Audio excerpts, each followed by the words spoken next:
पनवेल तालुक्यातील मौजे साई पनवेल येथील सर्वे नंबर या मिळकतीचा दिनांक 13 मे 2024 रोजी भूमी अभिलेख मोजणीस मारुती बोंडकर आणि गोपीनाथ बोंडकर यांनी हरकत घेतली।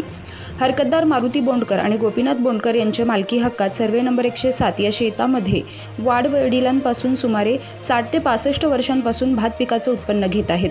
मात्र सोमा बोंडकर व त्यांचे कुटुंबीय यांचे कोणतेही हक्क अधिकार नसताना बेकायदेशीर वारसदार असल्याचं भासून व राजकीय दबाव आणून आम्हा कुटुंबियांना त्रास देत आहेत, असं मारुती बोंडकर आणि कुटुंबियांनी सांगितलंय। यावेळी बोलताना ते म्हणाले की सोमा बोंडकर व त्यांचे कुटुंबियांनी बेकायदेशीर आणि राजकीय दबाव आणून 7/12 ह्यात बदल व फेरफार नोंदणीमधील कुटुंबियांना नकळतपणे बदल करून फसवलाय। याबाबत आम्ही कुटुंब न्यायालयीन दाद मागत आहोत आणि याबाबतची सखोल चौकशी व्हावी, यावर फौजदारी गुन्हा दाखल व्हावा अशी मागणी देखील केली आहे।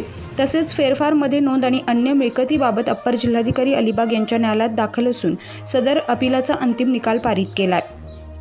सोमा बोंडकर आणि भीमा बोंडकर हे न्यायालयाचा अवमान करून आम्हाला नाहक त्रास देत आहेत। न्यायालयीन निकालावर आम्हाला पूर्णपणे विश्वास आहे।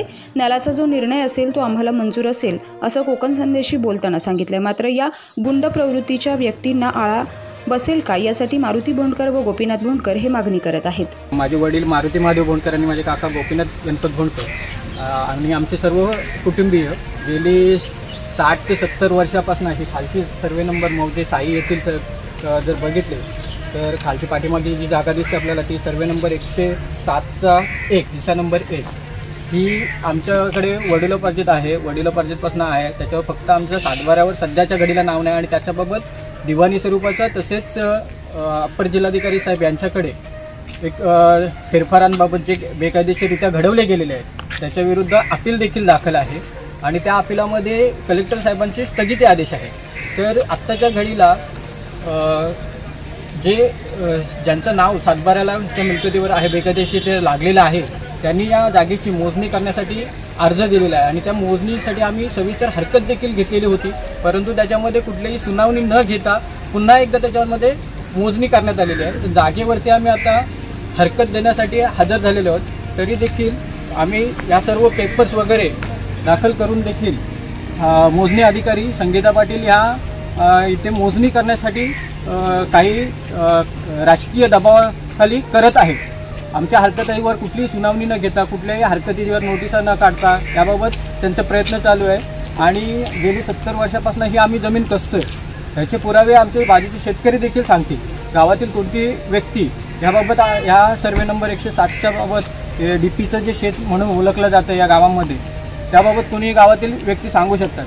असं असताना अपील दिवाणी कोर्टात प्रलंबित असताना देखील इथे हे मोजणी अधिकारी येऊन दमदाटी करून धमकावून तुमचं फक्त 7/12ला नाव नाही या गोष्टीचा फायदा घेऊन मोजणी करू पाहत आहे। कलेक्टर साहेब यांच्याकडे एक RTS अपील चालू आहे, याच्यानुसार यांनी हे 7/12 बेकायदेशीररित्या आपल्या पत्नीच्या नावे नंतर त्यांच्या नावे कुठलेही रजिस्टर दस्त न करता केलेले आहेत, त्या अनुषंगाने अपील चालू आहेत। आणि अशा असताना देखील अपिलामध्ये त्या कलेक्टर साहेबांच्या इथे अप्पर जिल्हाधिकारी साहेब अलिबाग यांच्याकडे अपिलामध्ये देखील अपिलाचा नंबर आहे 103/2023, त्या अपिलामध्ये स्थगिती आदेश दिलेले आहेत की 7/12 जसाच ठेवावा, तिथे काही करू नका सध्याच्या घडीला, असा आदेश असताना किंवा जे काही प्रांताचे आदेश आहेत ते स्थगित केलेले आहेत। असं असताना देखील त्या आदेशांचा गैरवापर करून ही मोजणी आणण्याचा प्रयत्न चालू आहे। तसेच या जमिनींबाबत साई हद्दीमध्ये आणि कासरबट हद्दीमध्ये जे आमचे पूर्वगामी आहेत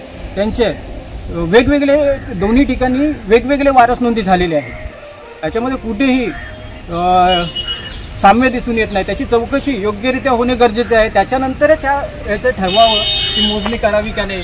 आणि असं असताना देखील त्या जमिनी बलकावण्याचा प्रयत्न चालू आहे। तसेच कलेक्टर साहेब तसेच दिवाणी कोर्टामध्ये ज्या केसेस चालू आहेत, कलेक्टर साहेबांच्या इथे स्थगिती असताना देखील हे अधिकारी मोजणी करू पाहतात आणि इथे आम्हाला साहेब या जमिनीतून हद्दपार करण्याचा प्रयत्न आहेत आणि याच्यामुळे आमच्यावर साहेब उपासमारी पण येऊ शकतो, कारण ह्या मिळकती आमची उपजीविका चालते आणि त्याच्यामुळं आमच्या हक्कांवर गदा येऊ शकते ही जर मोजणी झाली तर। आणि ही या कोर्टाच्या आदेशाचं उल्लंघन करून ही मोजणी करण्याचा प्रयत्न होतोय आणि राजकीय दबावाखाली ही मोजणी करण्याचा प्रयत्न केला जातो आणि याच्यामुळे आमच्यावर साहेब अन्याय होणार आहे। त्यामुळे ही मोजणी जी आहे आज रद्द करून शासकीय पद्धतीने त्याची सुनावणी घेऊन हरकत अर्जाची सुनावणी घेऊन त्याच्यामध्ये जे काही निकाल कोर्ट देईल ते आम्हाला मान्य असतील आणि त्याच्यानंतर त्यांनी सुनावणी घ्यावी आणि त्यांनी मोजणी करावी. त्याच्या विरुद्ध अपील करावं की नाही ते आमचा अधिकार आहे. जोपर्यंत वरिष्ठांनी हरकत आल्यानंतर कुठलेही आदेश याच्यामध्ये सुनावणी न घेता आदेश पारित करून ती मोजणी करणं हे कुठेतरी आमच्यावर दबाव टाकण्याचा प्रयत्न चालू आहे आणि आम्हाला साहेब याच्यामध्ये खूप मोठा आर्थिक आणि तसेच मानसिक त्रास देखील देण्याचा प्रयत्न केला जातोय. पनवेल, नवी मुंबई आणि रायगड जिल्ह्यातील ताज्या बातम्या आणि नवीन घडामोडी पाहण्यासाठी सबस्क्राईब करा कोकण संध्या न्यूज चॅनल आणि दाबा बेल आयकॉन.